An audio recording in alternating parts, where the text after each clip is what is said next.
दे रहा होगा आपको। और देखो यहाँ पे एसआरटी के मैं टारगेट है आपको 100 क्वेश्चन ऑलमोस्ट करा दूंगा भाई। 100 में से एक भी क्वेश्चन आपका बाहर नहीं जाएगा, एक भी क्वेश्चन, मतलब इसी टाइप के क्वेश्चन तो आएंगे, डिफरेंट डिफरेंट मतलब तरह, उनमें लैंग्वेज दूसरी होगी बट टाइप यही होगा, सेम टू सेम। अगर आप इन क्वेश्चंस को कर लेते हो तो आपको इधर उधर ज़्यादा भटकना नहीं पड़ेगा। बाकी इट्स योर चॉइस, मैं तो बस आपको रिकमेंड और सजेस्ट कर सकता हूँ। इसे मानना है मानिए, नहीं मानना है तो कोई बात नहीं।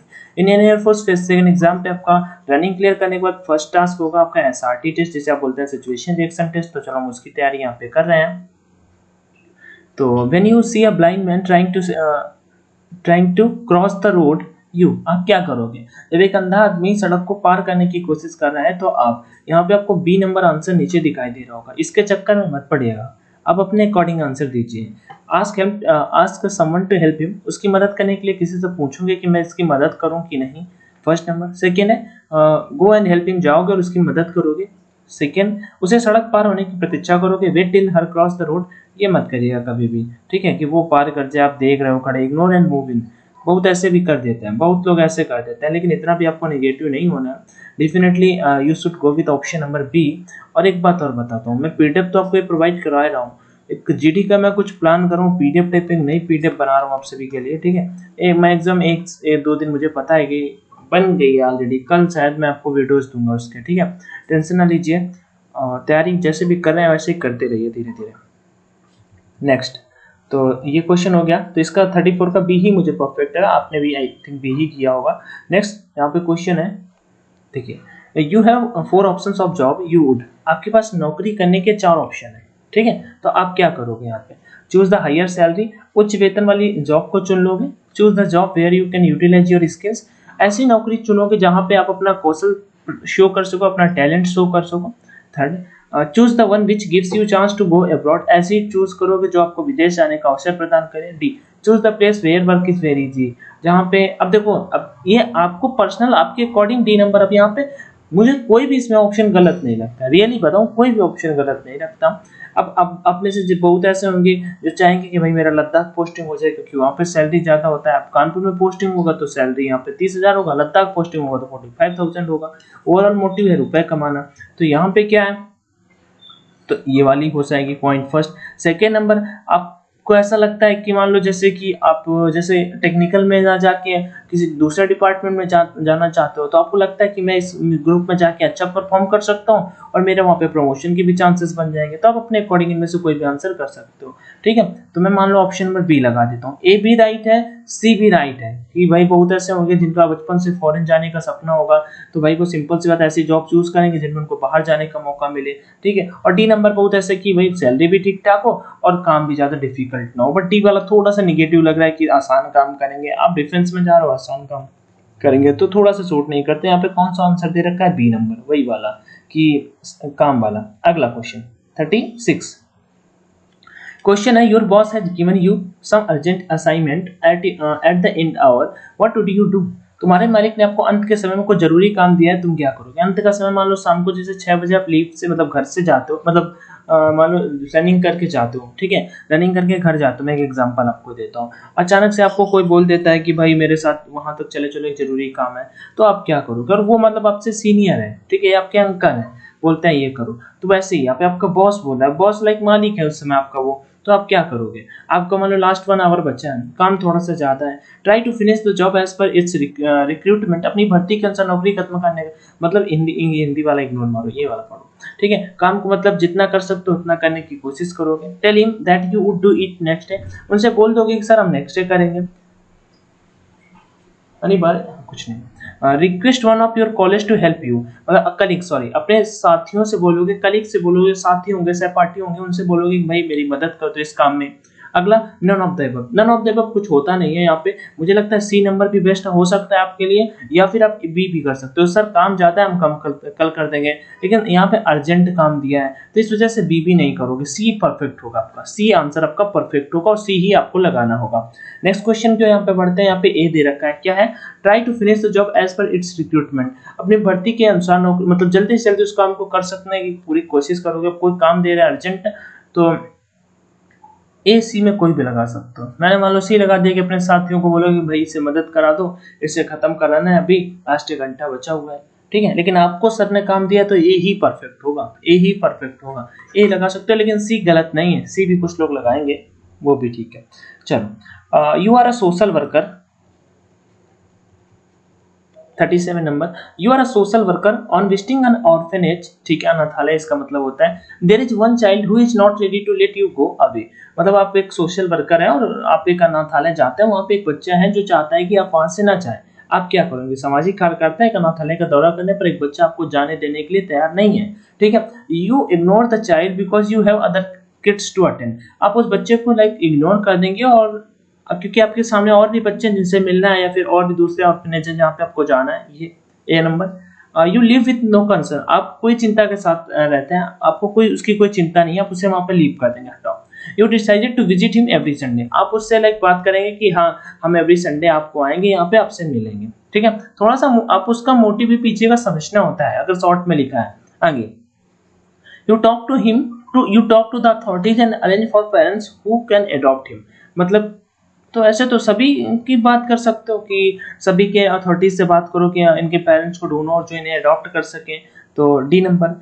तो क्या होगा राइट आंसर आपके अकॉर्डिंग? देखो फर्स्ट तो बिल्कुल कि आप उस बच्चे को इग्नोर कर दोगे, बहुत लोग ऐसे कर देते हैं लेकिन आप ऐसा मत करिएगा, ठीक है।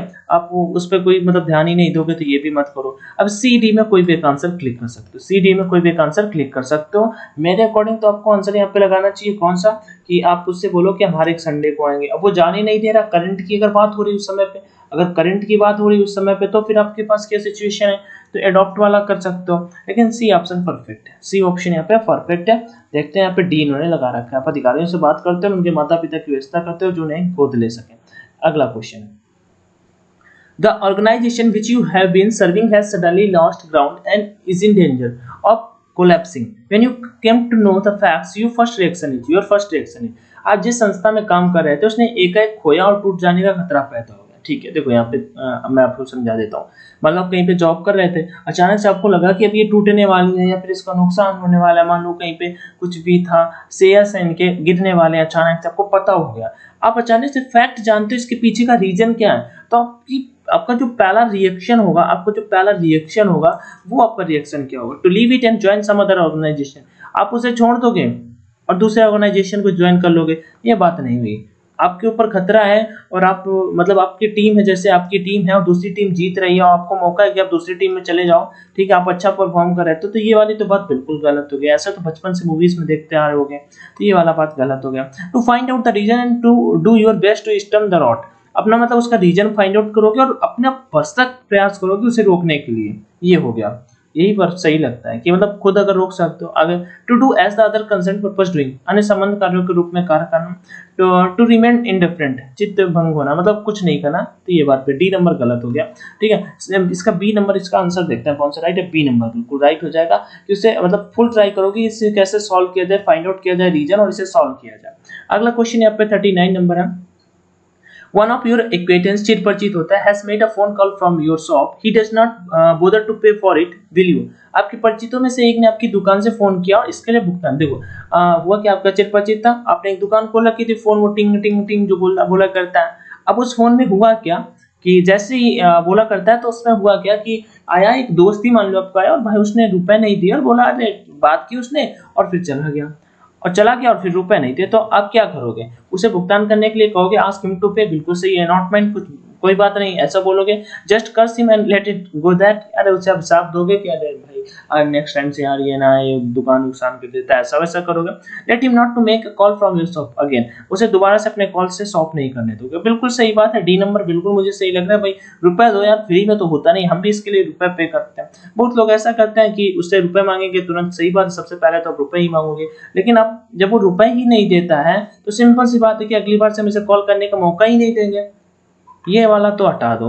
और नॉट माइंडेड भी भाई ज्यादा अमीर हो तो फिर ये अब ज्यादा अमीर तो मोस्टली हो नहीं, क्योंकि आप मतलब वहां पे बैठो ऐसी सिचुएशन आपके सामने, तो आपको ये वाला भी आंसर नहीं करना, तो डेफिनेटली आप ए लगाओ या फिर डी लगाओ, ए लगाओ या फिर डी लगाओ। मैं आपको बताऊंगा डी नंबर यहाँ पे शायद लगा होगा, डी नहीं लगा, लेकिन मतलब यहाँ पे कोई नहीं लगा, मैं बता रहा हूँ डी नंबर सही होगा। अगला क्वेश्चन,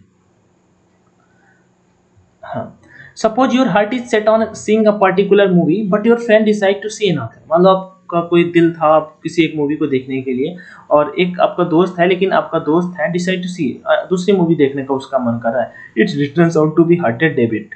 अब वो मतलब लड़ाई टाइप का शुरू हो गई, डिबेट होने लगी।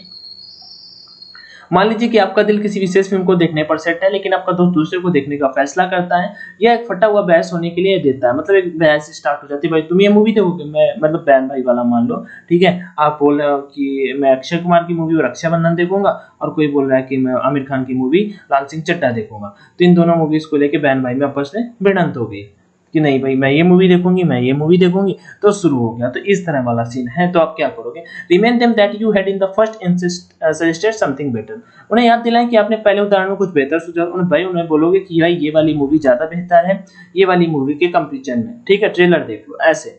तो ये वाला आप बताओगे एग्जांपल। दूसरा, rather not make an issue for it, बल्कि उसके लिए कोई मुद्दा नहीं बनाओगे, आप बोलोगे ठीक है आप ही देख लो, कोई बात नहीं, मैं अपने पैर पीछे खींचता हूँ, आप वही अपने मन का देख लो। C number, criticize your friend on their choice, उसके फ्रेंड की मतलब आलोचना करो कि यार तुम्हारी चॉइस ही खराब है, वो मूवी देखते वो कितनी अच्छी थी। Leave the company to see the movie of your choice, आप अपनी पसंद फिल्म देखने के लिए उसकी कंपनी को छोड़ दो कि भाई जा रहा हूं मैं अपनी देखूंगा, तुम अपना देखो। क्या होगा राइट आंसर? सो इसका आंसर दे रखा है बी नंबर कि बल्कि उसके लिए कोई मुद्दा नहीं बनाओगे, बोलोगे ठीक है आप अपने ही पसंद की देख लो, मैं बाद में अपना देख लूंगा, ठीक है। तो ये यहाँ पे राइट आंसर हो जाता है। आगे बढ़ते हैं। 41 नंबर क्वेश्चन आप सभी के सामने क्या है, you have a very interesting idea which can bring about improvement is an exciting process, will you, आपके पास बहुत ही रोचक विचार जो सुधार के बारे में ला सकता है, आप एक रोमांचक प्रक्रिया होगी। कीप इट टू योरसेल्फ, मतलब आप कोई भी काम है मान लो, ठीक है, कोई भी काम है और आपके पास एक आइडिया है, आपके पास एक आइडिया है, ठीक है, आपके पास एक आइडिया है जो मतलब काफी सुधार ला सकता है, तो आप क्या करोगे, मतलब उसमें आप उससे अपने पास तक रखोगे, किसी को बताओगे नहीं, दूसरों के बारे में इसके बारे में बताओगे, टेल अदर्स अबाउट इट, उसके बारे में बताओगे। Look for a chance, try to it out before telling to others, मतलब मतलब उसके बारे में खुद पता करो, खुद वो चीज करने की कोशिश करोगे, फिर दूसरों को बताओगे। और seek an appointment with boss, और बॉस से अपॉइंटमेंट लोगे, तो क्या होगा? तो सिंपल से मुझे लगता है सी नंबर, खुद उसके बारे में कोशिश करोगे, पता लगाओगे सही से सही, अगर वो चीज खुद करने लायक है जिसके बारे में आपको पता ही है, पहले से इंटरेस्टिंग टॉपिक है, तो आप उसके बारे में खुद ट्राई करो, फिर दूसरों को बताओ जब अच्छा परफॉर्म नहीं कर पा रहे हो। यहाँ पे तो भी रखा है दूसरों को हम बता देंगे। चलो 42, a close relation of your causes some remarks on a girl passing by you do not like it you will, तुम्हारा करीबी रिश्ता आपके पास से गुजरने वाली लड़की पर कुछ टिप्पणी देता है, आपको ये पसंद नहीं है। मतलब आपका दोस्त है, ठीक है, आपका दोस्त है और एक कोई लड़की यहाँ से जा रही थी, ठीक है, इसके ऊपर एक कमेंट करता है, कमेंट कर देता है कहाँ जा रही हो, या कुछ भी कमेंट कर देता है, अच्छा बुरा कुछ भी, ठीक है। तो आप क्या करोगे? Ignore what he has done, उसने जो किया उसे अनदेखा कर दोगे, बिल्कुल गलत बात है भाई, फिर दोस्ती किस मतलब कि ऐसा तो बहुत कर देता है, ये गलत हो गया। अगला, और रिमॉन्स्ट्रेट विथ हिम, डिमॉन्स्ट्रेट मतलब उसके साथ प्रतिवाद करोगे, लड़ने लगोगे अपने दोस्त से ही, ठीक है, ये हो सकता है कि भाई ऐसा क्यों कर रहे हो यार। React strongly and refuse to talk with him, मतलब दृढ़ता से प्रतिक्रिया करोगे, उसके साथ बात करने से इनकार कर दोगे, ये वाला बिल्कुल परफेक्ट है, ये वाला गलत है। आगे, apologise to the girl on his behalf, उसकी ओर से लड़की से माफी मांगता हूँ, मतलब लड़की से जाके माफी मांगोगे उस दोस्त की तरफ से, बहुत लोग ऐसा भी करते हैं, ठीक है। आपकी तरफ से कौन सा राइट होगा? सी डी में कोई ऑप्शन राइट है, सी डी में कोई ऑप्शन राइट है। 42 का आप आंसर बताइएगा, ए और मतलब सॉरी कौन सा सी और डी में, किसी का अगर यहाँ पे बी और ए हो रहा है तो भी बता सकते हो। 42 का सी डी में क्या आपका राइट आंसर आ रहा है, कमेंट में जरूर बताइएगा, ठीक है। यहाँ पे मैंने जानबूझ के लिखा भी नहीं है। अगला क्वेश्चन यहाँ पे चलिए और 43 नंबर देखिए और इसका आंसर कमेंट सेक्शन में बताइएगा। चलो क्या लिखा है, इसका स्क्रीनशॉट निकालो 43, और अभी इतने ही क्वेश्चन कर लगभग 10-12 क्वेश्चन कर लिया, बहुत है, ठीक है। बस एक तरीका सिखाना है आपको, यहाँ पे बहुत रामायण नहीं बतानी, इसी टाइप के सेम टू सेम क्वेश्चन आएंगे, पता लगा यही क्वेश्चन आपके आ जाएंगे, तो दिक्कत मत लो। बाकी कोई क्वेरी आए कमेंट सेक्शन में आज कर लीजिएगा, वीडियो को दोस्तों के साथ में शेयर कर सकते हो, चैनल का फर्स्ट टाइम विजिट किया तो सब्सक्राइब कर सकते हो, और वीडियो पसंद आया करे तो लाइक कर सकते हो, नहीं आया करे तो डिसलाइक कर सकते हो। बाकी take care everyone, thank you, जय हिंद एंड ऑल द बेस्ट।